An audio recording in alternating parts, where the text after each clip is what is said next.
સૌ મિત્રો જય સોમનાથ. ઓમ નમઃ શિવાય. પ્રિય મિત્રો, તમારો દિવસ શુભ રહે, મંગલમય, શુભકામના. હું બિલીમરાથી જોગીભાઈ વ્યાસ આપ સૌનું આપણી જોગેશમાં આપણા હાર્દિક સ્વાગત કરું છું. મિત્રો, આજરોજ જોઈશું આજનું શુભ પંચાંગ. આજે તારીખ છે 21/11/2024 ને ગુરુવાર, કારતક વદ છઠ તિથિ છે. આજે સંત શ્રી ડોંગરજી મહારાજ ગુરુ બ્રહ્મા ગુરુ વિષ્ણુ ગુરુદેવો મહેશ્વર ગુરુ સાક્ષાત પરબ્રહ્મ તસ્મૈ શ્રી ગુરુવે નમઃ. ડોંગરજી મહારાજના ચરણોમાં ખૂબ ખૂબ વંદન. એમની આજે પુણ્યતિથિ. જેણે કળિયુગની અંદર કથાને વિસ્તાર આપ્યો, કથાનો પ્રચાર કર્યો, એવા શ્રી ડોંગરજી મહારાજના ચરણમાં વંદન. ઘણા બધા જીવને શિવ સાથે, વિષ્ણુ સાથે, ભગવાનની સાથે મેળાપક કરાયો, કૃષ્ણ ભગવાન સાથે મેળાપક કરાયો એવા શ્રી ડોંગરજી મહારાજ ખૂબ સુંદર રીતે કથા કરતા અને દરેક જીવને પરમાત્માની કેવી રીતે પ્રાપ્તિ થાય એનું સાચું જ્ઞાન આપવા માટે ઘણું પુરુષાર્થ કરી પોતાના જીવનની અંદર એક ભગવાનનું સાક્ષાત્કાર કરનાર જો કોઈ સંત હોય તો તે ડોંગરજી મહારાજ. વંદન. આજે એમની પુણ્યતિથિ છે. આજે અમૃત સિદ્ધિ યોગ પણ ગુરુ પુષ્યામતી યોગ છે. બપોરે 3:36 સુધી રહેશે. આજનો દિવસ સરસ છે. ગુરુ પુષ્યામતી યોગ છે. સોનું ચાંદી વગેરે ખરીદવા માટે.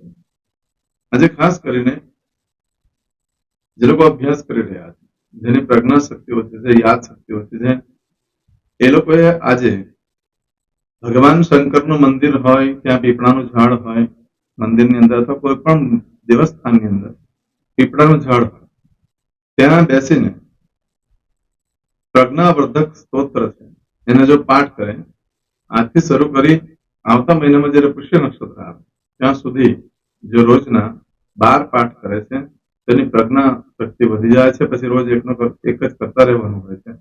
એનાથી યાદ શક્તિ બહુ વધે છે અને સારું જ્ઞાન પણ પ્રાપ્ત થતું હોય છે. જેને પણ કરવું હોય એ કરી શકે છે.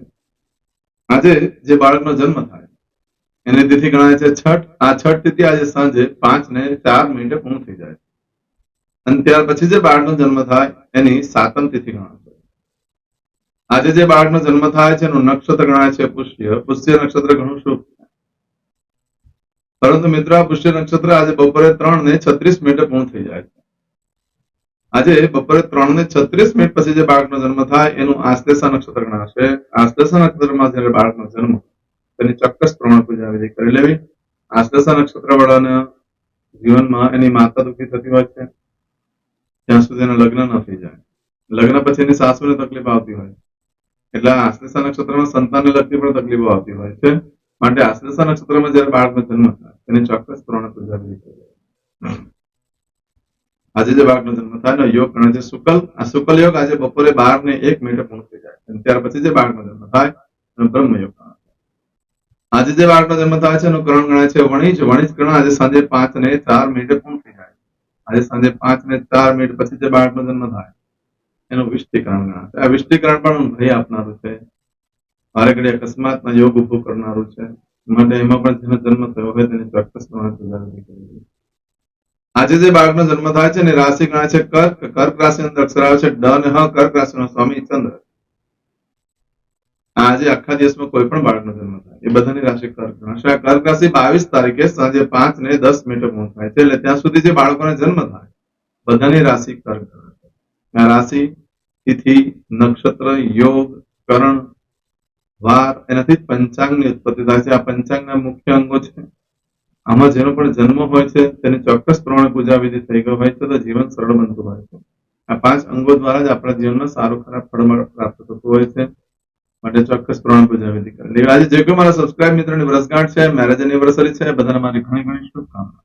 તમારા જીવનમાં ખૂબ પ્રગતિનો થાય. ભગવાન શંકર તમારી બધી મનોકામના પૂર્ણ કરે એમ સોમનાથ દાદાને પ્રાર્થના. મિત્રો, આજે સવારમાં ઉઠી સૌથી પહેલા આજનું સુકન કરી દો. આખું વર્ષ તમારું સુંદર રીતે વ્યતીત થશે. આજે જે કોઈ મારા સબસ્ક્રાઇબ મિત્ર, મારા ઘર પરિવારમાંથી કોઈ પણ સદસ્ય આજે કોઈ જગ્યાએ ઇન્ટરવ્યુ આપવા જઈ રહ્યા છે, કોઈ નોકરી ધંધા માટે જઈ રહ્યું છે, કોઈ પરીક્ષા આપવા જઈ રહ્યું છે, કોઈ યાત્રા પ્રવાસ માટે જઈ રહ્યું છે, કોઈ જાન લઈને જઈ રહ્યું છે, આજે કોઈ વિદેશમાં જઈ રહ્યું છે, કોઈનું ઓપરેશન હોય, કોઈની ડિલિવરી હોય, કોઈની સગાઈ હોઈ શકે, કોઈની છઠ્ઠીની પૂજા હોઈ શકે. આવા તમામ કાર્યો માટે તમને દિવ્ય સફળતા પ્રાપ્ત થાય. સોમનાથ દાદાને પ્રાર્થના. પરંતુ આજના દિવસે તમે આવો કોઈ પણ કાર્ય કરવા માટે નીકળો છો તો આજનું સુકન કરીને જજો તો સારી સફળતા પ્રાપ્ત થઈ શકશે. સુકન જોવા માટે આપણી ચેનલ પર અત્યારે તમે મારો વિડીયો જોઈ રહ્યા છો, નીચે પ્રોફાઇલ પિક્ચર પર તમે ક્લિક કરશો એટલે પ્લેલિસ્ટ ઓપન થશે. એ પ્લેલિસ્ટની અંદર વારનું શુકન લખેલું છે, એમાં સાથે સાથ વારના દિવસે શું કરવું જોઈએ એ મેં લખેલું છે, તમે કરી શકો. આમ તો આજે ગુરુવાર છે, તો ઘરેથી જયારે નીકળો છો ત્યારે સૌથી પહેલા ગુરુને વંદન કરીને નીકળો. કોઈ ગુરુ ન કર્યા હોય તો માતા પિતા પ્રથમ ગુરુ છે, એને વંદન કરીને નીકળો.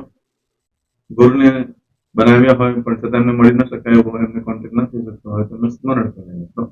દેવસ્થાનમાં પગે લાગીને નીકળો.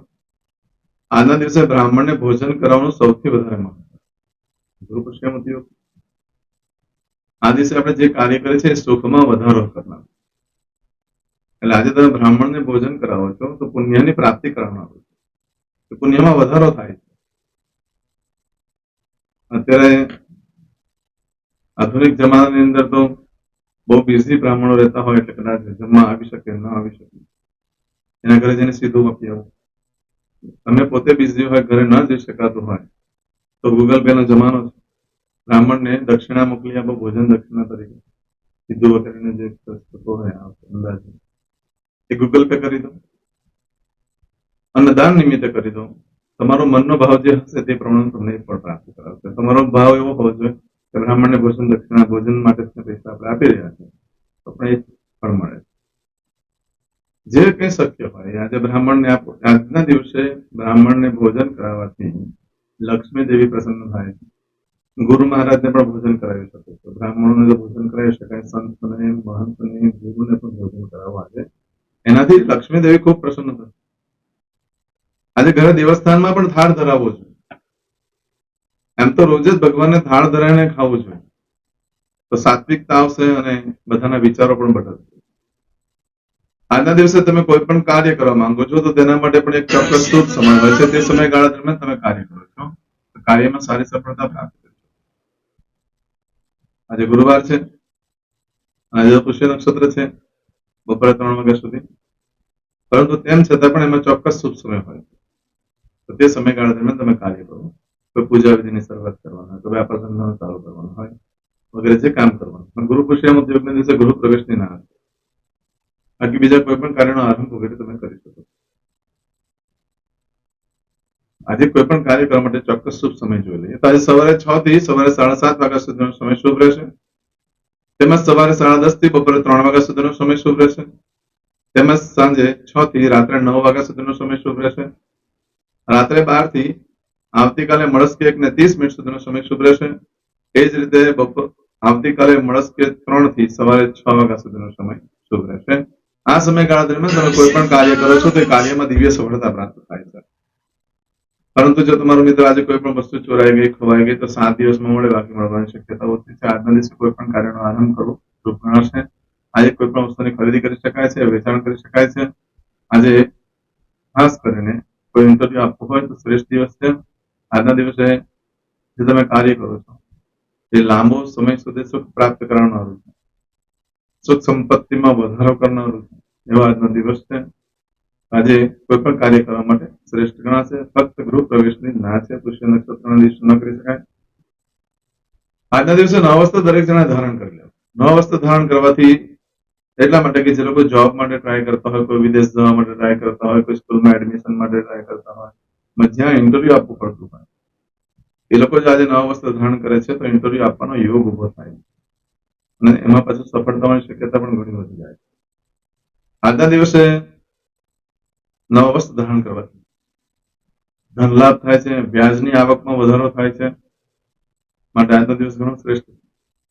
બપોરે 3:36 સુધી, પરંતુ બપોરે 3:36 પછીનો સમય ફળ બદલાઈ જાય છે. આજે બપોરે 3:36 થી લઈ આવતીકાલે સાંજે 5:10 સુધીમાં તમે જે કાર્ય કરો છો એનું ફળ બદલાઈ જાય. એમાં તમારી કોઈ પણ વસ્તુ ચોરાઈ ગઈ, ખોવાઈ ગઈ તો મળવાની શક્યતા બિલકુલ ઓછી. આજના દિવસે તમે કોઈનો કાર્યનો આરંભ કરો છો આ ટાઈમ દરમિયાન 3:36 પછી, યા કોઈ ખરીદી કરો છો, યા કોઈ વેચાણ કરો છો, યા કોઈ ધંધાની શરૂઆત કરો છો, કોઈ પણ એવા કાર્યો કરો છો તો તેમાં તમે ખુલ્લા પડી જશો, જાહેરમાં આવી જશો. તમારા માટે લોકો ખોટી ચર્ચા કરતા થઈ જશે અને તમને જયારે એની ખબર પડશે ત્યારે તમને ખૂબ જ દુઃખદ લાગણી અનુભવશે અને તમે એના કારણે કોઈ પણ કાર્ય કરવા માટે ફરી પાછા પ્રેરાત થશો. બપોર 3:36 પછી બધું બદલાઈ જાય છે. એટલે ધ્યાન રાખજો કે કોઈ પણ કાર્ય એવું હોય જેમાં ખાસ કરીને અમુક વસ્તુ આપણે એવી રાખવાની હોય છે જે બજારમાં જાહેર ન થવી જોઈએ, જેના કારણે આપણો ધંધો તૂટી શકે છે. મતલબ ખોટા કાર્યની વાત નથી કરતો, પણ અમુક કાર્યો એવા હોય છે કે જેમાં અમુક વસ્તુ આપણી સ્પેશિયલી હોય છે, તો તે વસ્તુ જાહેર માંડી જશે, ખુલ્લા પડી જશો. કોઈ તમે કિંમતી વસ્તુની ખરીદી કરી લે તો કિંમતી વસ્તુની ખરીદી કરીને જાહેર થઈ ગયું તો ચોરી થવાની શક્યતા વધી જાય, જોખમ વધી જાય. એટલે આવા બધા કાર્યો કરતા પહેલા જો વિચારણા કરજો. દસ્તાવેજ વગેરે કરવાનો કોઈ યોગ્ય દિવસ નથી. કોઈ વેચાણ કરવા માટે પણ સારું નથી, ખરીદી કરવા માટે પણ સારું નથી. કોઈ નવું યંત્ર લીધું હોય અને ચાલુ કરવા માટે આજે દિવસ સારો બપોર પછી એ તમે કરી શકો છો. પશુ ખરીદવું હોય તો તે ખરીદી આ સમય દરમિયાન કરી શકાય છે. નવા વસ્ત્ર તો ભૂલમાં પણ ન કરશો, જલ્દી ફાટી જશે અને રફું કરાવવું પડે અને કલર ઉડી જાય. અને જો આજે કોઈ નવા વસ્ત્ર ધારણ કરે બપોરે 3:36 પછી તો માનસિક ટેન્શન એટલું બધું વધી જાય કે તમારે ચોક્કસ કોઈ જ્યોતિષની મુલાકાત લેવી પડે તો જ તમારા મને શાંતિ, ડિપ્રેશનમાં આવી શકે. એટલે બને ત્યાં સુધી નવા વસ્ત્રનું દર વખતે મારે કેવું છે અને કહું છું કે જે ક્યારે કોઈએ ધારણ ન કર્યું હોય, રેડીમેડ કપડાને નવા વસ્ત્ર ન સમજતો કોઈને કોઈ ધારણ કરેલા હોય તો પછી એનું કોઈ ફળ નથી. આ રીતનું છે આજે. અને આજે કોઈ વાસ્તુના મુહૂર્ત નથી આપ્યા, કોઈ લગ્નના મુહૂર્તો પણ નથી અને ખાસ મુહૂર્ત પણ આજે નથી આપેલ. આજે કશું આજનો સંકલ્પ ચમચીમાં પાણી લઈ લો. આદ્ય દિન માસના માસોત્તમ બ્રહ્મ પવિત્ર કાર્તિક માસે શુભે કૃષ્ણ પક્ષે ષષ્ટિમ્યાયામ બૃહસ્પતિવાસરટિથાયામ. હવે દરેક જણા પોતાનું સાચું નામ બોલી દો. તમારું ગોત્ર ખબર હોય તો ગોત્ર બોલી દેવાનું.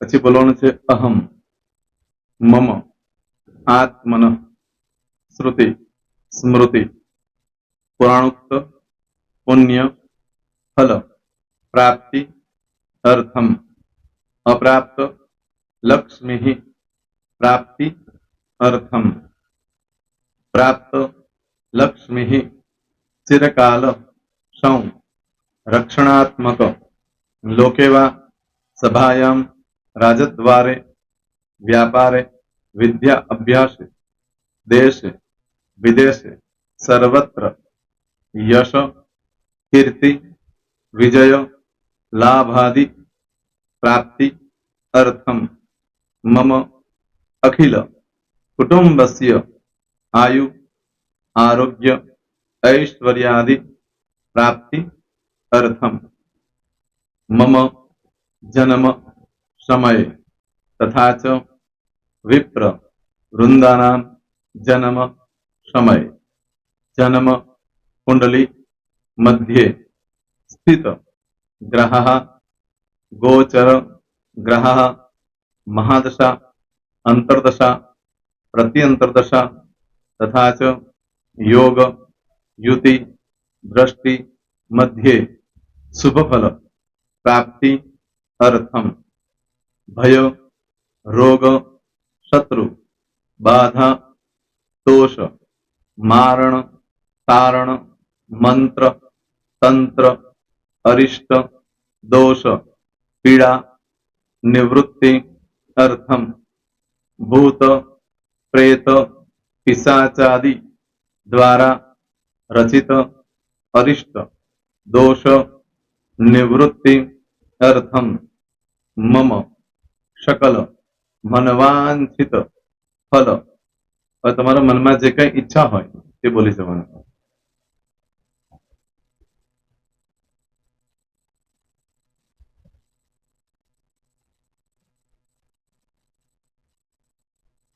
બોલવાનું અનુસારત સકલ મનવાંછિત ફલ પ્રાપ્તિ અર્થમ.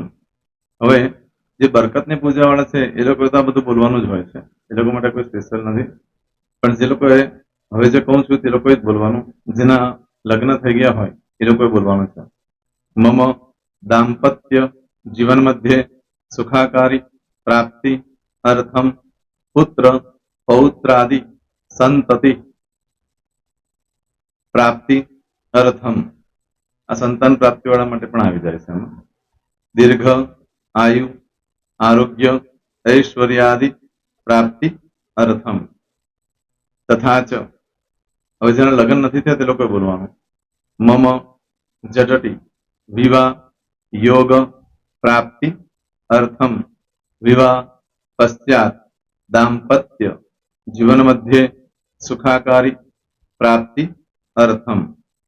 હવે જે લોકોને સંતાન પ્રાપ્તિ નથી, જે લોકોને સંતાન પ્રાપ્તિ છે કરવી છે એ લોકોએ બોલવાનું મમ दाम्पत्य जीवन मध्य सुखाकारी प्राप्ति अर्थम तथा च दीर्घ आयु आरोग्य ऐश्वर्यादि समन्वित संतति सुख प्राप्ति अर्थम। હવે જે અભ્યાસ કરી રહ્યા છો છોકરા વિદ્યાર્થીઓ છે તે લોકોએ બોલવાનું છે મમ વિદ્યા અભ્યાસ મધ્ય ઉત્તરો ઉત્તર પ્રગતિ ઉન્નતિ સાનુકૂલતા પૂર્વક દિવ્ય સફળતા પ્રાપ્તિ અર્થમ। હવે જે લોકો વિદેશમાં જવા માંગતા હોય કે સીટમાં જવા માંગતા હોય મતલબ ભારત દેશની બહાર જઈને ધંધો વેપાર કરવા માંગતા હોય એ લોકોએ અથવા વિદેશ જવા માંગતા હોય કાયમ માટે એ લોકોએ બોલવાનું છે મમ જટટી વિદેશ ગમન योग प्राप्ति अर्थम विदेश गमन कार्य मध्य सानुकूलता पूर्वक दिव्य सफलता प्राप्ति अर्थम। आरोग्य वाળા બોલવાનું છે જેને આરોગ્યની પૂજા આપેલી હોય એ લોકોએ એમ તો દરેક જણા જ બોલવાનું છે બોલો મમ આયુ આરોગ્ય ऐश्वर्यादि प्राप्ति अर्थम।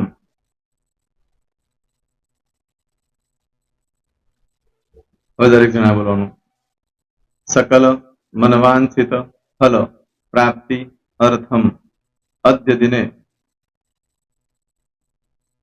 प्रधान देवतानां नित्य दिन अनुसारतः पूजन अर्चन कर्मणि अहम करिष्ये। पाणीवाળી થાળીમાં પાણી મૂકી દેવાનું છે। હવે તમારી બધી પૂજા જે મેં આપેલી છે એ પૂજા થઈ જાય અથવા તો તમે રોજ પૂજા કરતા છો મારી પાસેથી નથી લઈ ગયા એ પૂજા થઈ જાય પછી ફરી પાછી ચમચીમાં પાણી લેવાનું અહીંયા વિડીયોને સ્ટોપ કરી દેવાનું પૂજા પતે એટલે પાછું આગળનું કરવાનું છે અહીંયા વિડીયો સ્ટોપ કરી દેવાનો અને પૂજા પતે એટલે બોલવાનું છે વિષ્ણવે વિષ્ણવે વિષ્ણવે નમો નમઃ વિષ્ણુ સ્મરણ सर्वं परिपूर्ण अस्तु। एतानि गंध पुष्प धूप दीप नैवेद्य ताम्र दक्षिणा प्रदक्षिणा सहित प्रणु मम सकल मनवांछित फल प्राप्ति अर्थम पूजन अर्चन प्रियतान न मम। पाणी मूकी देवानुं पाछुं पाणी लेवानुं पूजन अर्चन ब्रह्मार्पणमस्तु। नीचे जमीन पर पाणी मूको एमां आंगળી ઘસે કપાળમાં તિલક કરી દો કપાળમાં જમીન પર પાણી મૂક્યું છે એમાં ત્યાર પછી ભગવાનને કહેવાનું કે હે પ્રભુ આજે પૂજા કરતા કોઈ પણ પ્રકારની ભૂલચૂક થઈ ગઈ હોય તો અમને ક્ષમા કરજો અમે તમારા બાળક છીએ પ્રભુ તમારો ખૂબ આભાર માનું છું આજે મારી પાસે તમારી પૂજા કરાવી મારી મનોકામના પૂર્ણ કરી પ્રાર્થના કરી દો જગ્યા પરથી ઊભા થઈ શ્રીનારાયણ ભગવાનને પાણી ચડાવી દો અને નિત્ય કર્મ જે કરતા હોય તે કરો। જય શ્રી તમારો દિવસ શુભ રહે તમે અને તમારો પરિવાર સુખી રહે સંપન્ન રહે सुरक्षित रहे ए भगवान सोमनाथ दादा ने प्रार्थना। तो मित्रों તમે મારા વિડિયોને લાઈક ના આપી હોય તો સૌથી પહેલા લાઈક આપી દો અને ત્યાર પછી જો તમે મારી આ ચેનલ સબસ્ક્રાઇબ ન કરી હોય તો સૌથી પહેલા સબસ્ક્રાઇબ કરી લો અને બેલ આઇકોન ઓલ પર ક્લિક કરવાનું ભૂલશો નહીં જેથી કરીને સૌથી પહેલા નવી વિડિયો જે કે મૂકું એ તમને મળે। મિત્રો કંઈ પણ મૂંઝવણ હોય તો મને આ નંબર પર તમે ફોન કરીને પૂછી શકો છો। મારો મોબાઈલ નંબર છે 9825546459। મિત્રો કોમેન્ટ્સમાં જય સોમનાથ લખવાનું ભૂલશો નહીં। ફરી પાછા નવા વિડીયો સાથે મળીએ ત્યાં સુધી સૌને જય સોમનાથ।